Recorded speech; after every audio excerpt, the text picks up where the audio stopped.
Hey everyone! Welcome back to our channel. Today, we're diving into a topic that's super important for anyone thinking about the future: estate planning. More specifically, we'll explore the key differences between a will and a trust. Whether you're just starting to think about your legacy or you've been putting this off for a while, understanding these two legal tools can really help you make informed decisions. So, let's get started! But first, let me ask you a question. Have you ever wondered why some people choose one over the other? Is it just personal preference, or are there real differences that can affect you and your loved ones? Let's break it down. Alright, so let's start with the basics. A will and a trust are both legal documents that help manage your assets and dictate how they should be distributed after you pass away. However, they work in very different ways.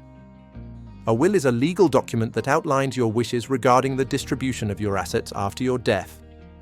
It allows you to name guardians for minors, specify your funeral arrangements, and designate beneficiaries for your belongings. For example, let's say you have a collection of vintage vinyl records. In your will, you might state that you want your best friend, Sam, to inherit them because he shares your passion for music. But here's the catch: a will needs to go through a legal process called probate. This means that a court will review the will to ensure that it complies with state laws, and it can take time, sometimes months or even years, for your assets to be distributed. Additionally, this process is public, so anyone can see the details of your estate. Now, let's compare that to a trust.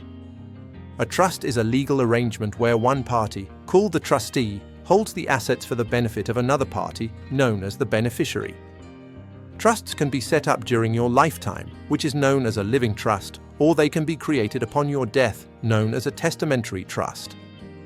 For instance, imagine you have a living trust and you decide to place your home and investments into it. You can name yourself as the trustee while you're alive, which gives you full control over your assets. Upon your passing, your chosen successor trustee can then manage and distribute those assets according to your wishes without going through probate. This can save your family time and money, and it keeps everything private. So, what are the key differences between a will and a trust? As we mentioned, a will goes through probate, while a trust bypasses this process entirely. This means that with a trust, your loved ones can access your assets more quickly and without the added stress of court proceedings. Privacy, will becomes public record during probate, whereas a trust remains private.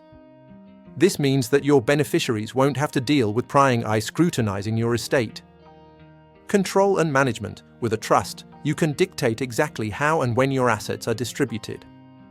For example, if you have young children, you might want to specify that they only receive their inheritance when they reach a certain age. Incapacity planning. A trust can also help in case you're incapacitated.